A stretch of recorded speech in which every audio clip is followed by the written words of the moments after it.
Adam with Shaffer here. I've got Shane with Delta Strike. Shane, please introduce yourself. Hey everybody, Shane with Delta Strike Laser Tag. We are a laser tag equipment manufacturer. We also have some other attractions, augmented reality, motion theaters, some things like that. But for the focus of today, we're going to just really dig into some laser tag stuff. And so I've been doing it for about 30 years now. And so laser tag is kind of my game. Awesome. Well, Shane, I appreciate you helping me with these educational things. Today, I want to talk about kind of the pricing tier that is out there in the market, but then also what does it take to staff one of these laser tags? So if you want to talk about pricing first and then train or staffing, that would be awesome. Yeah, for sure. So pricing, I think pricing is evolved or should be evolving now, given the current state of the market. Again, I hate to keep going back to pre-COVID, post-COVID. It seems like every conversation I have, there's something around pre-COVID, post-COVID. But pre-COVID, our average price point was about $8.50 a game. That really remained pretty static for probably the previous 5 years. Okay. But then moving into post-COVID, the entertainment centers were absolutely killing it. People had a lot of disposable income. And now, we're starting to stabilize on that a little bit. But ultimately, what we see as we travel the country is we see most locations are probably pushing that average price point to about $9 a game. Yeah. Now, what they should be, in our opinion, in most markets, we're probably not talking about, a really small, 20, 30,000 person market. But if you get into a good 100,000 plus demographic, we should probably be looking at a minimum price point of $10 a game. Okay. We can get up to 10, and I've seen sites as high as $14 a game. Now, the basis for my assessment here is we run game reports regularly, and we try to run some smart analytics behind it. And we'll look at a similar market, and we'll see one location charging $9 a game. We'll see another location charging $11 a game. And when you run their game plays, they're very similar. Okay.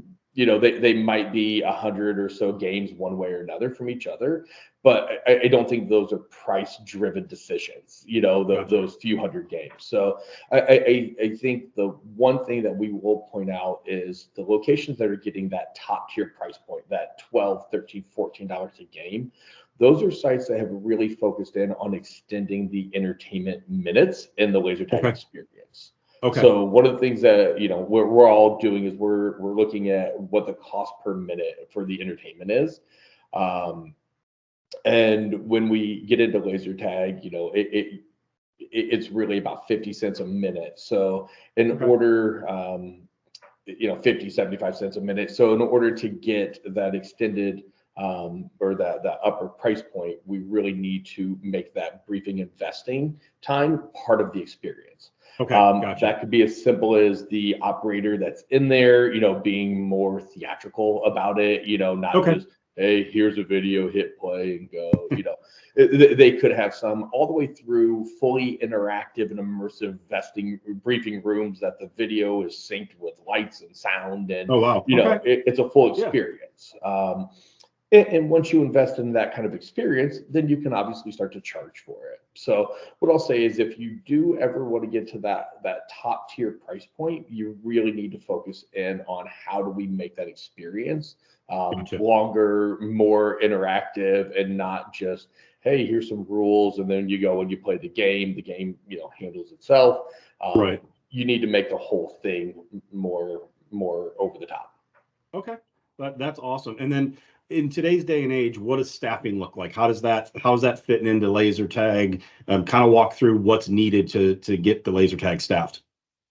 Yeah, I'm going to go on record right now to just say laser tag is a staffed attraction. You must have a person there at all times for your laser tag. But you mean they just can't go get their vest and just go pew pew pew all around? It is.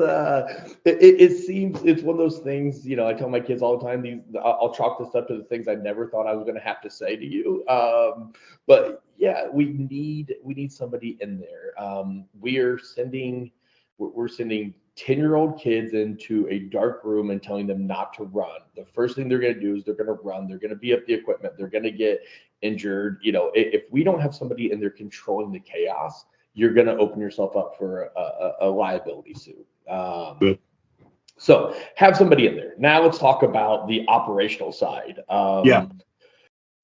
The typical rule is one operator for every 20 participants. Okay. So what that really means is Monday through Thursday, and I'll actually say Tuesday through Thursday, because for some reason Mondays in our industry seem to be pretty decent days. Still haven't wrapped my head around that one, but Mondays seem to be pretty good, but Tuesday through Thursday are relatively slow.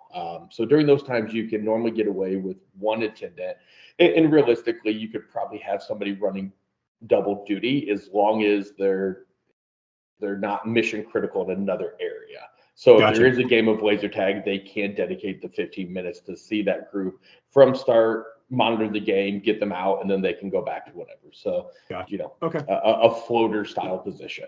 That makes sense. Then when we get into our peak times, I like to allocate for a normal facility, call it 25 to 30, 5 phasers. 1.5 is what I'll call it. Gotcha. So I like to bring in one person that's there all the time. They need to monitor the game all the way through. But then during our turnover periods, we'll have somebody come in. Laser tag's very scheduled, so that the games will typically go in at the top, the 15, the 30, the 45 of the hour. So you have somebody that's out there sweeping the floors, interacting with the guests in the game room, that kind of thing. Okay. And then every 15 minutes they roll in, they help get one group out, the next group in, and then they go back out to cleaning duty or something like that. Gotcha. So it allows us to just, use a little bit of a flex space or flex staffing, sorry. Yeah, and that makes the most sense, is like you said, because most arcades and laser tags are usually right there with each other. So if that person's out helping this, but then can jump back and help this, it makes the most sense to multiple use somebody in different areas. Yeah, for sure. And it also gives us, a lot of times when we do staffing, we don't schedule somebody to be out there just, walking the floor and picking up trash and stuff like that. So you schedule them in a laser tag, and then you can use them to do, the little piddly stuff that needs to be done throughout the facility. The other thing that I'll just say is, so many times I go into these facilities and they say, yeah, I take that one kid that I really don't like, and I just stick them back in laser tag, and that way I don't have to talk to them. And it's from a laser tag guy, that's very frustrating. Yeah. But also, you look at this, and laser tag per square foot is one of your highest generating attractions. Out of 3,000, 3,500 square feet, it's not uncommon for us to see, $750 to $1 million in revenue generated out of that space. Wow. Going back to those price points, we need to make an experience. Don't take the one kid that you don't like and stick him in a laser tag. Nobody wants to be in blacklight listening to the same song over and over for 7 hours straight. And it doesn't provide your guest experience. Let's treat it like an attraction, like you would everything else in the facility. Awesome. Well, hey, Shane, I appreciate your time today. Thank you so much for doing this. I can't thank you enough. I appreciate it. Thank you. Yeah, thank you. I appreciate you guys investing in some education on laser tag. You got it, bud. We'll talk to you soon. See ya. Thanks.